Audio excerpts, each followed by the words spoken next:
पहले एक video upload करी थी बिग स्कैम एक्सपोज के नाम से।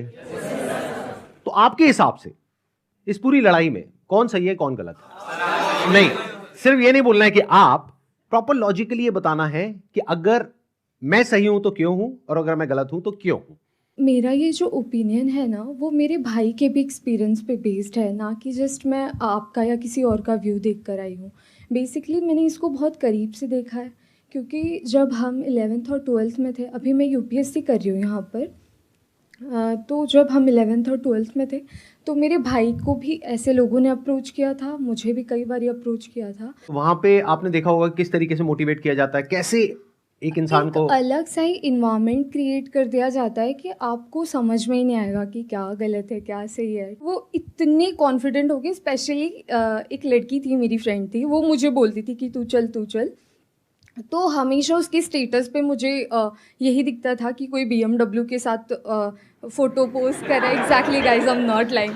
तो कोई मर्सिडीज़ के साथ डाल रहा है। तो भाई ने भी मुझे कल ये बात बताई कि ये सब फेक होता है। अगर प्रोडक्ट बेचना है तो आप सिंपली बेच दो ना, कि हाँ साबुन है 10 रुपए का है, ले लो। उसके पीछे आप BMW क्यों दिखा रहे हो, जो कि वो पॉसिबल नहीं है। Exactly, that is the truth. कुछ लोगों को ये लग रहा है कि ये लड़ाई मेरे और विवेक बिंद्रा के बीच में है, जबकि ऐसा कभी था ही नहीं। ये कुछ लोग समझ रहे हैं या वो खुद समझ रहे हैं। ये लड़ाई एक्चुअल में सच और झूठ की है। ये लड़ाई एक्चुअल में सही और गलत की है। सर इसमें गलत क्या है वैसे? सर वो कोई तिकड़म लगा के अपना कोई प्रोडक्ट बेच रहा है। सर ऐसे बहुत सारे लोग हैं दुनिया में जो कुछ ना कुछ कर ही रहे हैं, कई सारी टैक्टिक्स लगा रहे हैं। और जैसे एडवर्टीजमेंट में बहुत सारा कुछ होता है, तो सर ये भी इसने भी कोई अपनी टैक्टिक्स निकाली है, तो उसमें सर गलत क्या अपना प्रोडक्ट बेचने वेरी गुड पॉइंट कि इसमें गलत क्या है। कोई बताना चाहेगा कि इसमें कुछ गलत है या नहीं है या ये सही है? सर बेसिकली इसमें सबसे पहले हमारे लोग 18 to 25 के एज ग्रुप के बच्चों को टारगेट किया जाता है और इसमें उनको सेमिनार तक ले जाया जाता है और उनको ज़बरदस्ती आप अपने कुछ भी बेच रहे हो उन्हें फंसा दिया जाता है। सर अजीब टाइप के वहाँ म्यूजिक वगैरह चल रहे होते सेमिनार में। मैं खुद भी ज्वाइन किया था कंपनी में और वो बोलते थे कि आपको आपकी दाढ़ी आने से पहले आपकी गाड़ी आ जाएगी। आई नहीं सर। सर सबसे पहले मैं ये कहना चाहूँगा, क्योंकि जिस आपने बिग स्कैम वीडियो अपलोड की यूट्यूब पे, उसमें आपने ना नाम किसी का बताया ना कंपनी का नाम लिया। तो अगर मैं जैसे चोरी कर रहा हूँ, आप चोर चोर कह रहे हैं, अगर मैंने वो गलती की है तो ऑब्वियसली मैं चिढ़ूंगा उस बात से। आप अगर नाम लेते तो गलत था, कंपनी का या उनका या किसी स्पेसिफिक पर्सन का, तो गलत होता। आपने नाम तो नहीं लिया, और अगर नाम नहीं लिया है आपने और अगर मैं गलत हूँ तो मैं चिढ़ूंगा। और एक और मजेदार बात बताइए, जब वो वीडियो अपलोड हुई कितनों को समझ आया था मैं किसके बारे में बात कर रहा हूं? बहुत कम लोगों को। अगर वो कुछ नहीं करते, चुपचाप बैठे रहते, तो 2 दिन में सब भूल भाल जाते। सब खत्म हो जाता। मतलब एक टीचर है जो क्लास में सामने खड़े होकर के बोल रही है तुम में से किसी एक ने चोरी करी है, और एक बच्चा खड़ा होकर के बोलता है मैंने चोरी नहीं करी है, मैंने चोरी नहीं करी। अरे नहीं करी तो बैठा रहे ना चुपचाप। सर इस पर मैं अपने थॉट शेयर करना चाहूँगा। सबसे पहले तो कोई कोर्स बेचना या प्रोडक्ट बेचना कोई गलत नहीं है, लेकिन प्रोडक्ट का अगर आप 50,000 का बेच रहे हो तो उसकी औकात भी होनी चाहिए उतनी। उनके प्रोडक्ट की औकात है 100 रुपये की, लेकिन बेच रहे हैं 50,000 में। सर एक पॉइंट और मैं शेयर करना चाहूँगा। प्लीज बोलिए। लाइक किसी को पसंद नहीं आया और आप उससे कह रहे हो कि आप दूसरों को सेल करो, तो वो उससे ही बड़ा स्कैम है। असली स्कैम ये है, ध्यान से समझ लो सब लोग, कि एक प्रोडक्ट जो आपको पसंद नहीं आया, आप अपने पैसे वापस मांग रहे हो, लेकिन आपको कहा जा रहा है अगर आपको अपने पैसे वापस चाहिए तो अपने जैसे और 4 बेवकूफ पकड़ करके लाओ और उस पर 30% 35% जो भी है कमीशन लो, और जो आपने पैसा लगाया वो पूरा पैसा आपको वापस। ये स्कैम है। अच्छा, इसी में अगर कोई जेन्युइन प्रोडक्ट हो तो क्या ये स्कैम है? नो सर, नहीं है। ये भी ध्यान से समझ लेना। तो मजे की बात यह है कि जब मैंने स्कैम को एक्सपोज किया तो ऐसी हजारों कंपनीज हैं इंडिया में, उनमें से सिर्फ एक ही कंपनी वाले और उस कंपनी का मालिक नहा धो करके मेरे पीछे पड़ गया। इसका मतलब क्या निकालोगे? अब आ करके कह रहे हैं कि बताओ इसमें स्कैम क्या है। तो ठीक है, मैं बताता हूं स्कैम क्या है। आज अच्छे से बताता हूं और पूरी दुनिया को समझाता हूं कि स्कैम होता क्या है। तो एक काम करते हैं, एक वीडियो देखते हैं। उस वीडियो को देखने के बाद में आप लोग अपने व्यूज बताइएगा कि स्कैम है या नहीं है।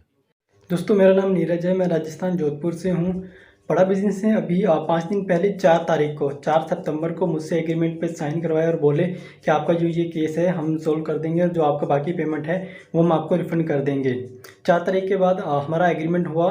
मुझे सेटलमेंट एग्रीमेंट दिया कि आप एग्रीमेंट पे साइन करो, इसको अच्छे से रीड करो, पढ़ो इसको, फिर आप साइन करके हमें भेजो, तब हम आपका जो पैसा है वो हम आपको रिफंड कर देंगे। मेरा जो भी पैसा है मैक्सिमम जो है अब 35,000 मेरा पैसा बड़ा बिजनेस में भी बाकी है। लॉस तो अगर मैं बोलूँ तो मेरा कैश का 1 लाख का मेरा लॉस हुआ है 2 साल के अंदर। एक साल मैंने फुल काम किया, DMT भी पैसा खर्च किया, आना जाना बहुत स्ट्रगल किया, लेकिन पैसा नहीं कमा पाया। 1 लाख का मैं लॉस करके बैठा हूँ।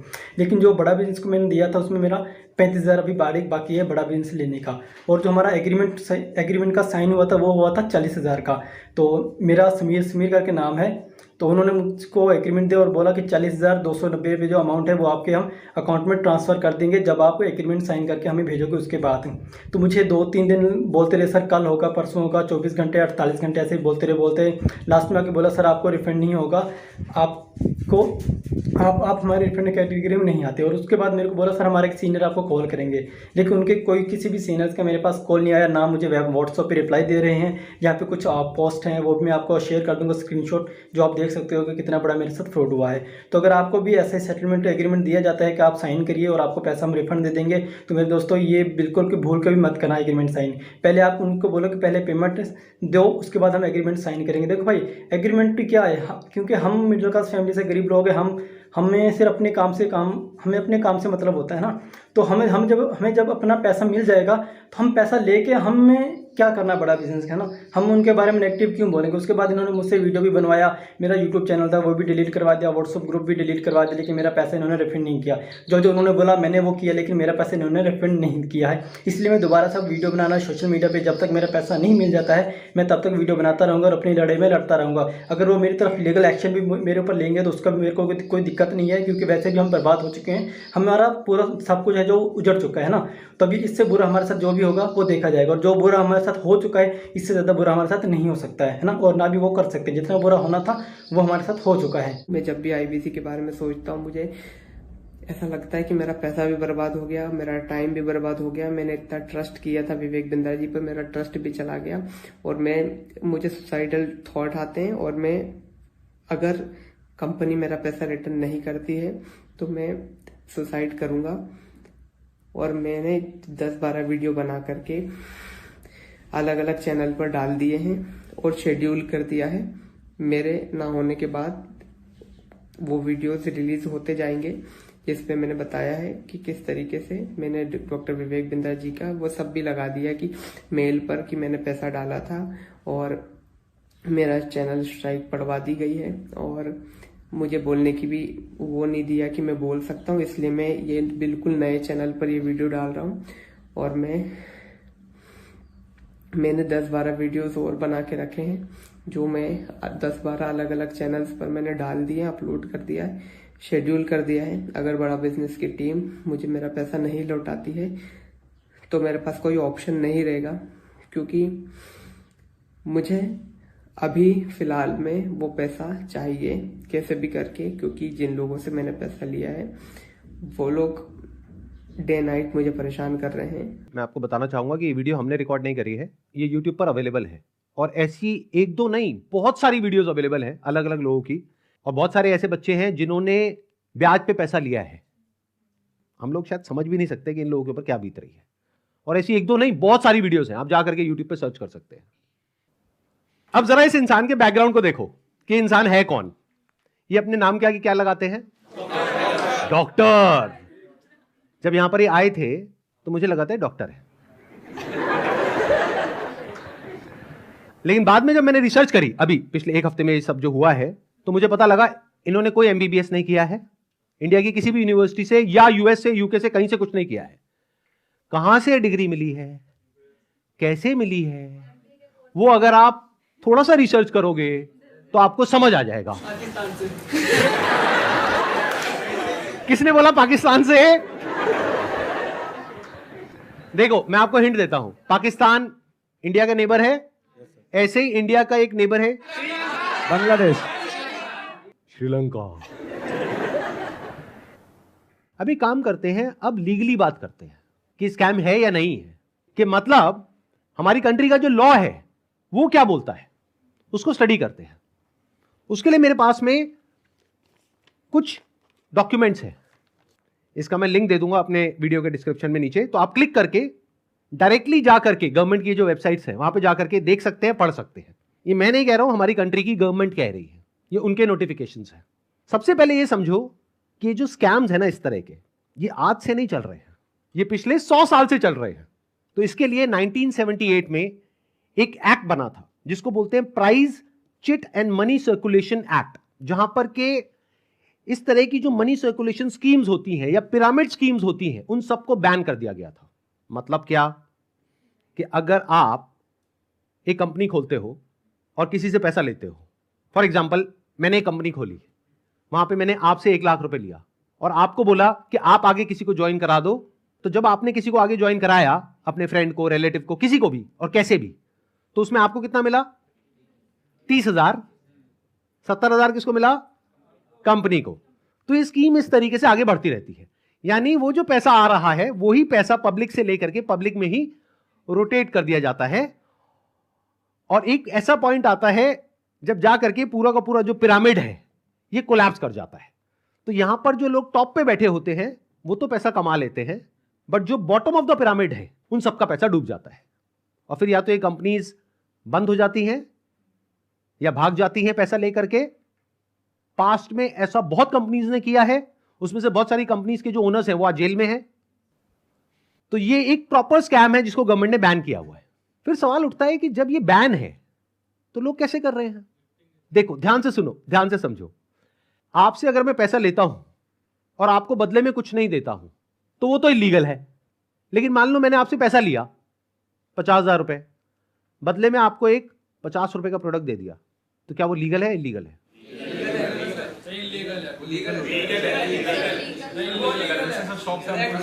हो गए ना कंफ्यूज? तो ये एक लूपहोल है, ये जो लॉ है उसके अंदर, इसको ये लोग यूज कर रहे हैं। मतलब गवर्नमेंट ने क्या कहा कि अगर आप किसी के घर का दरवाजा तोड़ते हो और अंदर जाते हो और चोरी करते हो तो आपको सजा होगी। लेकिन ये लोग क्या बोल रहे हैं कि देखो दरवाजा लिखा है, खिड़की नहीं लिखा है। खिड़की से तो हम जा सकते हैं ना। तो जो कंपनीज जेन्युइन है और जो फेक है उसमें सबसे बड़ा फर्क क्या होता है कि जो प्रोडक्ट है अगर लोग उसकी वजह से ज्वाइन कर रहे हैं और वही एडवर्टाइजिंग में कहा जा रहा है, वही उसका ओनर कह रहा है, तब तो वो जेन्युइन है। मेरे हाथ में ये रिजर्व बैंक ऑफ इंडिया का सर्कुलर है। इसमें क्लियरली आरबीआई ने यानी रिजर्व बैंक ऑफ इंडिया ने कॉशन किया है public against multi level marketing activities. इसमें मैंने कुछ पॉइंट्स को हाईलाइट किया हुआ है, उसको मैं एक बार आपको एक्सप्लेन कर देता हूं। Income under such schemes majorly comes from enrolling more and more members from whom hefty subscription fees are taken rather than from the sale of products they offer। तो ये आरबीआई का कहना है। मतलब देखना ये है क्या वो जो प्रोडक्ट है और सर्विस है उसका जो प्राइस है वो मार्केट से थोड़ा ज्यादा है या बहुत ज्यादा है। अब आपको एक बहुत मजेदार बात बताता हूं। ये सिखा रहे हैं 10 दिन का एमबीए। 10 दिन में कौन सा एमबीए होता है? मतलब इस हिसाब से आईआईएम और ये जितने टॉप एमबीए कॉलेजेस हैं उसकी प्रिपरेशन के लिए लोग कोचिंग में जाते हैं, तैयारी करते हैं कैट को क्रैक करने के लिए, उस सबकी तो कोई जरूरत ही नहीं है। साक्षात विवेक बिंद्रा जी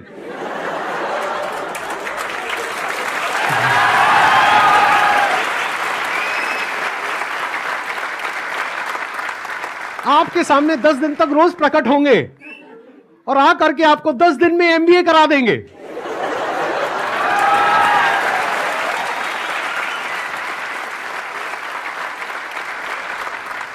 प्रोफेसर साहब एक बात बताइए, आपने अपनी वीडियो में बोला कि एक इमेज मैं 20,000 रुपए की बेच रहा हूं, तो क्या वो स्कैम नहीं है? और वो 50,000 का कोर्स बेच रहे हैं तो वो स्कैम है? इसका क्या मतलब है? मतलब भाई साहब ये है कि मेरी जो 20,000 की इमेजेस हैं वो कौन खरीदता है? आप में से कोई भी है जिसने आज तक मेरी कोई भी इमेज खरीदी? Not even a single person. तो हमारी इमेजेस कौन खरीदता है? जो बड़ी बड़ी कंपनीज हैं, बड़े बड़े ब्रांड्स हैं जिनकी टर्नओवर हजारों करोड़ रुपए की है, वो 20,000 रुपए की इमेज खरीदते हैं। क्यों खरीदते हैं? क्योंकि अगर वो इमेजेस हमसे नहीं खरीदेंगे और खुद शूट करेंगे तो उनका खर्चा आएगा 5 से 10 लाख रुपए, और वो इमेज कितने में मिल गई? 20,000 रुपए में। हमने जब वो शूट किया तो हमने 10 लाख रुपए लगाया, तब जाकर के 20,000 में एक इमेज बेची। तो इसमें किसका फायदा है? उस कंपनी का भी फायदा है और हमारा भी फायदा है। इसको बिजनेस बोलते हैं।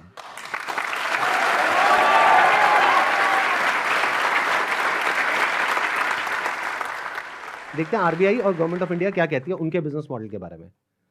The Reserve Bank has also said that acceptance of money under money circulation, multi-level marketing, pyramid structures is a cognizable offense under the Price Cheat and Money Circulation Banning Act 1978. Members of public coming across such offers, ध्यान से सुनना, should immediately lodge a complaint with the state police. ये RBI कह रही है कि अगर आपके साथ में ऐसा कुछ हुआ है तो आपको क्या करना है? You should immediately lodge a complaint with the state police.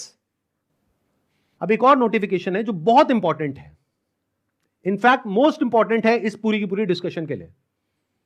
जितनी भी एमएलएम स्कीम्स चल रही हैं, पिरामिड स्कीम्स चल रही हैं, डायरेक्ट सेलिंग कंपनीज चल रही हैं, एफिलिएट मार्केटिंग कंपनीज चल रही हैं, कि वो लीगल है या इलीगल है, ये कैसे समझा जाए। तो इसके लिए गवर्नमेंट ऑफ इंडिया ने 2021 में एक बहुत ही अच्छा स्टेप उठाया।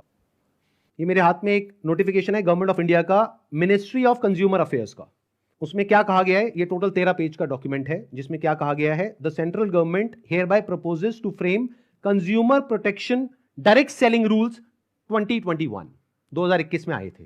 इसके बारे में बहुत लोगों को पता ही नहीं है, इसलिए ये स्कैम इतने आसानी से चल रहे हैं। अगर पता हो तो इनकी दुकान 2 दिन में बंद हो जाए।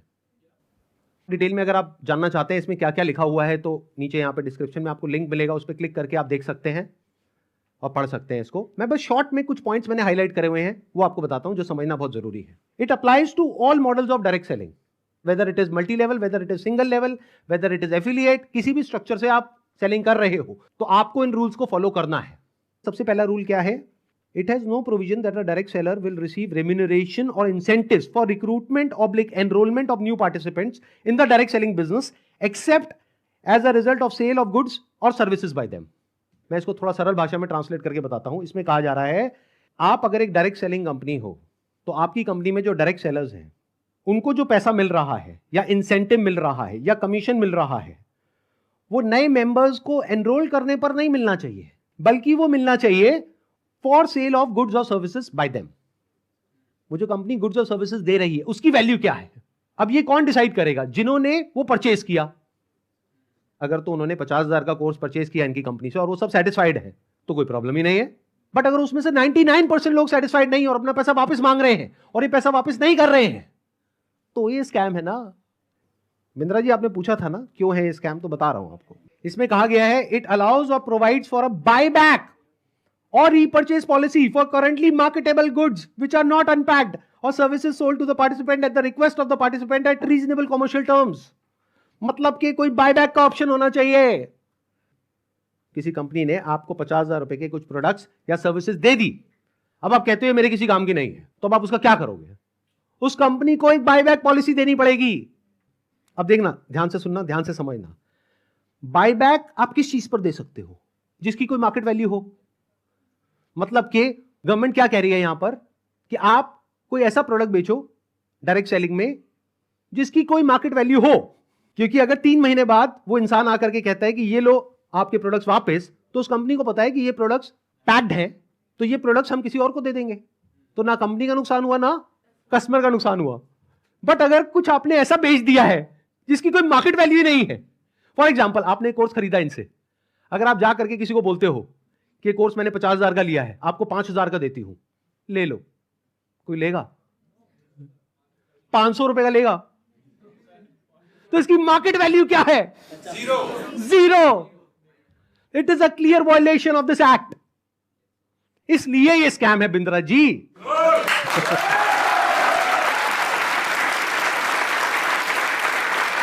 उन्होंने एक बहुत बड़ी गलती कर दी। It was never meant to be Sandeep Maheshwari versus Vivek Bindra. It was just an awareness video. जबरदस्ती आकर के बीच में छलांग मारी है उन्होंने, जबरदस्ती। मेरा मकसद सिर्फ किसी एक पर्सन को टारगेट करना नहीं है, बल्कि सबको अवेयर करवाना है कि देखो दुनिया में ऐसा कुछ हो रहा है, तो बच करके रहो।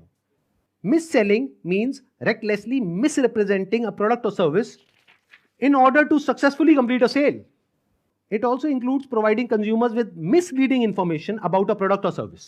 This can involve omitting key information, मतलब key information आप उनसे छुपा रहे हो about a product, or providing information that makes the product appear to be something it is not. मतलब कि अगर सरल भाषा में बोला जाए तो आप ऐसा नहीं कर सकते कि आप दिखा कुछ और रहे हो और दे कुछ और रहे हो। उन्होंने अपनी एक वीडियो में नहीं, पता नहीं कितनी वीडियोस में खुलेआम खुद उन्होंने, विवेक बिंद्रा ने खुल करके बोला है कि अगर आप महीने का 10 लाख रुपए नहीं कमा सके तो मैं आपके सारे पैसे वापस कर दूंगा। अब एक सबसे इंपॉर्टेंट क्लॉज आ रहा है, इसके बाद मैं एक वीडियो प्ले करूंगा। क्लॉज नंबर 7 का 2E एक पर्टिकुलर क्लॉज है जो सबसे इंपॉर्टेंट है इस पूरे के पूरे सर्कुलर में। इसको ध्यान से सुनना, ध्यान से समझना। A direct selling entity and direct seller shall not refuse to take back spurious goods or deficient services and refund the consideration paid for goods and services provided. इससे कोई फर्क नहीं पड़ता कि आपने उस कंपनी के साथ में क्या एग्रीमेंट किया है, फर्क इससे पड़ता है कि लॉ क्या है। फॉर एग्जाम्पल, आप किसी के साथ में एग्रीमेंट करते हो किसी का मर्डर करने के लिए, तो आप कोर्ट में जाकर के ये नहीं बोल सकते थे कि हमारा एग्रीमेंट था। क्यों? क्योंकि जो कंट्री का लॉ है वो किसी भी एग्रीमेंट के ऊपर है। The law of the land supersedes all agreements. तो आप लोग जो डर रहे हो ना कि हमने उनके साथ में कॉन्ट्रैक्ट साइन किया, एग्रीमेंट साइन किया है, अरे पहले लॉ को तो देख लो, लॉ क्या कहता है। अगर लॉ के हिसाब से वो गलत है तो गलत है, नो मैटर कि उसने आपके साथ क्या एग्रीमेंट किया है। That agreement must be in line with the law of the land. तो ये क्लॉज को मैं दोबारा से पढ़ूंगा, ध्यान से सुनना। A direct selling entity and direct seller shall not refuse to take back deficient services. Deficient word का क्या मतलब होता है? कोई भी ऐसी सर्विसेज जिसमें किसी भी तरह की कोई कमी है और जो कंज्यूमर है वो कहता है कि ये जो आपने मेरे को कोर्स दिया है या प्रोडक्ट दिया है या सर्विस दिया है ये बेकार है, किसी काम की नहीं है, तो उस कंपनी को पैसा रिफंड करना ही पड़ेगा। ये मैं नहीं कह रहा हूं, हमारी कंट्री का लॉ बोल रहा है। अब ये जो मैंने आपको कुछ पॉइंट्स बताए, इसके अकॉर्डिंग एक बार एक छोटी सी वीडियो को देखो, बड़े प्रोफेसर की, देखते हैं वो क्या बोलते हैं। मैं आपको अपना व्हाट्सएप का नंबर दूंगा, ईमेल एड्रेस दूंगा, वहां बोल दीजिए आकर के पैसे ले जाइए। नहीं भी आना तो आप ईमेल कर दीजिएगा, आपको पैसे आपके अकाउंट में ट्रांसफर हो जाएंगे। तो आप या तो 50-60 हजार रुपए वापस ले जाइए या लाखों लाखों लाखों रुपए हर महीने कमा लीजिए, दोनों में से कुछ भी कर लीजिए। भाई अगर मैं आपको पैसा कमाने के लायक नहीं बना सका तो मेरे को क्या हक बनता है आपसे पैसे लेने का।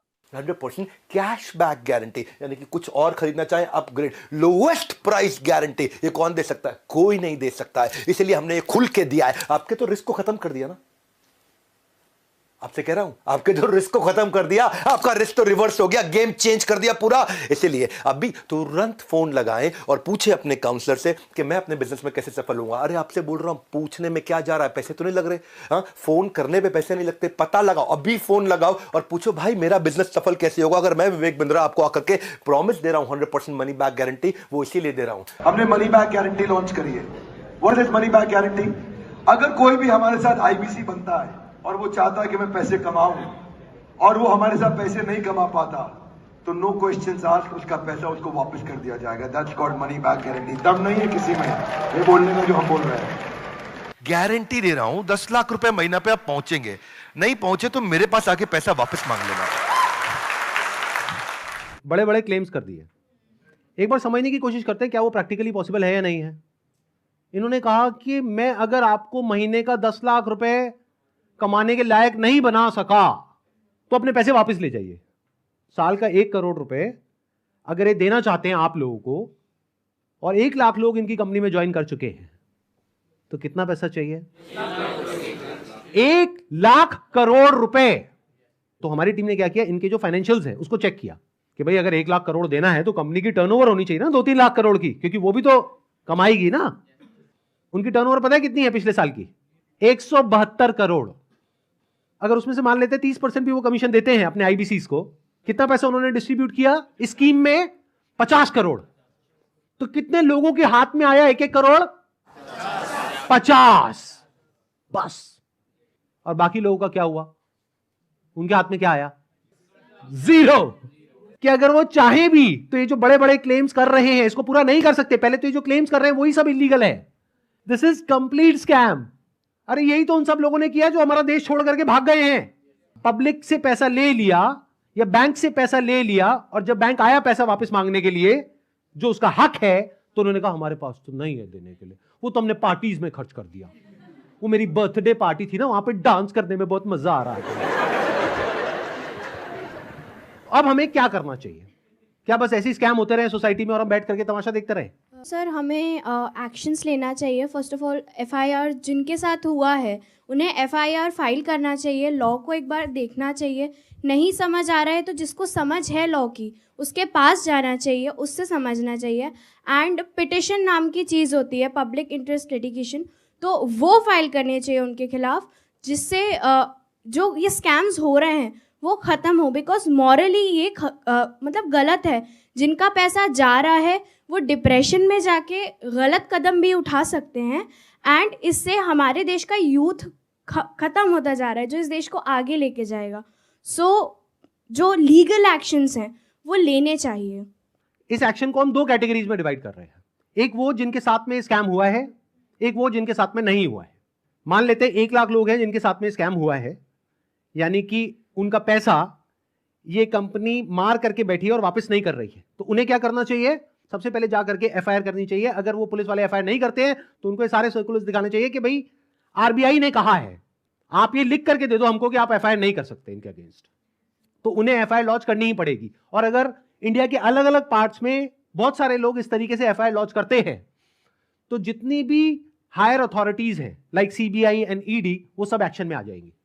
मतलब उनको भी आइडिया लगेगा कि ये कोई छोटा मोटा स्कैम नहीं है, 500 करोड़ का स्कैम है, छोटा अमाउंट नहीं होता है। और ये पैसा किसका है? पब्लिक का है। और पब्लिक में भी एक बार को मान लो किसी 50-60 साल के आदमी का होता तो मुझे इतना दर्द नहीं होता। 18-19 साल के बच्चे का है जिसकी जेब में 50 रुपए नहीं होते हैं। तो पहला क्या है, अगर आपके साथ में ऐसा कुछ हुआ है तो नंबर 1 एफआईआर लॉन्च करो। नंबर 2, अभी तक मैं इसमें डायरेक्टली इन्वॉल्व नहीं था लेकिन अब हो गया हूं, तो अब आप लोग अकेले नहीं है। मेरा एक सिंपल सा प्लान है कि मैं अपने चैनल पर मोनेटाइजेशन ऑन करूंगा। वहां से मेरे पास में कुछ पैसा आएगा। मान लो 2-3 महीने में मेरे पास में 1 करोड़ रुपए आ जाता है। तो इस 1 करोड़ को मैं यूज करूंगा इंडिया की सबसे अच्छी लॉ फर्म को हायर करने के लिए, जो कि इन लोगों को रिप्रेजेंट करेगी जिनके साथ ये स्कैम हुआ है। उसका पैसा कहां से आएगा? मेरे चैनल पे जो एड्स रन होंगी अगले 2-3 महीने तक, वहां से आएगा। अगर उस पैसे की मुझे जरूरत पड़ी तो, अगर उतना पैसा मैं खुद अरेंज कर पाया तो मैं एड्स ऑन नहीं करूंगा। लेकिन अगर मैं अपने बेस पे अरेंज नहीं कर सकता हूं तो मैं एड्स ऑन कर दूंगा। तो तैयार रहना, कल को बोलना मत कि एड्स कहां से ऑन हो गई। जरूरत पड़ी तो मैं 1-2 महीने के लिए एड्स ऑन करूंगा, फिर बंद कर दूंगा जैसे ही मेरे पास में उतना पैसा आ जाएगा जितना उस लॉ फर्म को देना है। फिर वापस से अगर मेरे पास में पैसा खत्म हो गया उनको देने के लिए 6 महीने बाद, फिर से एड्स ऑन कर देंगे। अपने घर की खेती है, क्या दिक्कत है?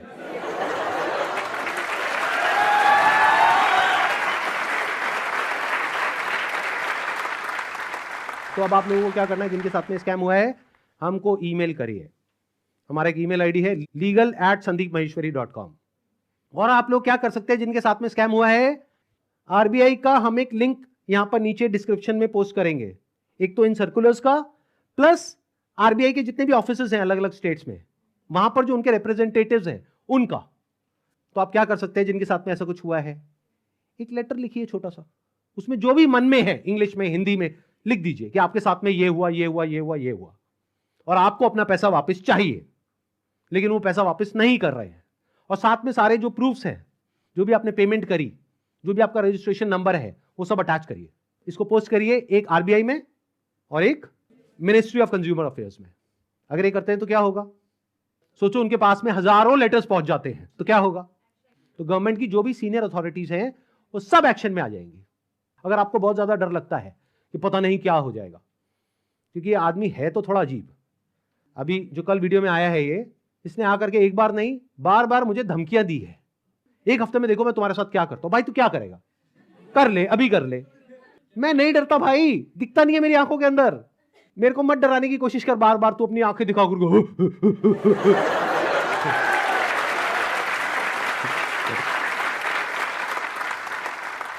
अगर मेरे को एक्चुअल में कुछ हो गया अगले 1 हफ्ते में, तो सारा शक किस पे जाएगा? है ना? कैसा प्रोफेसर है, थोड़ा तो बुद्धि यूज कर, थोड़ा तो लॉजिक नाम की चीज यूज कर। पब्लिकली आ करके मेरे को धमकाए चले जा रहा है, क्या ये लीगल है?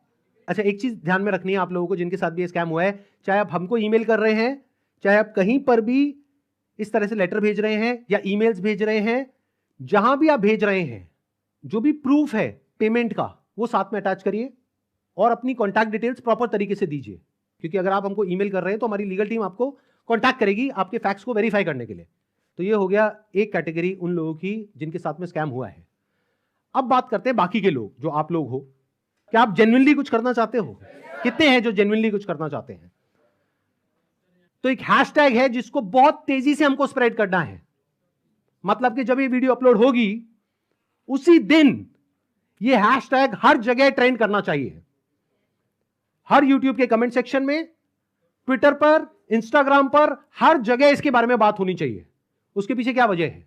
क्योंकि जैसे ये वीडियो अपलोड होगी उनको समझ आ जाएगा कि अब उनके लिए सारे दरवाजे बंद हो गए हैं, and it is just a matter of time जब उनके अगेंस्ट बहुत बड़े लेवल पर लीगल एक्शन होने वाला है। तो वो क्या करेंगे? वही जो पास्ट में ऐसे सब लोगों ने किया, वो देश छोड़ करके भागेंगे। इसका टाइम नहीं देना है। तो वो कब हो सकता है? जब आरबीआई के जितने भी सोशल मीडिया पेजेस हैं, मिनिस्ट्री ऑफ कंज्यूमर अफेयर्स के जितने भी सोशल मीडिया पेजेस हैं, वहां पर सब जगह ये हैशटैग ट्रेंड कर रहा हो, तो क्या होगा? इमीडिएटली उसके ऊपर एक्शन होगा। तो अब इनको रोकने का क्या तरीका है? एक हैशटैग है, ध्यान से सुन लो इस हैशटैग को, और ये यहां पे आ भी जाएगा नीचे और वीडियो में भी दिख रहा होगा आपको। Hashtag stop Vivek Bindra.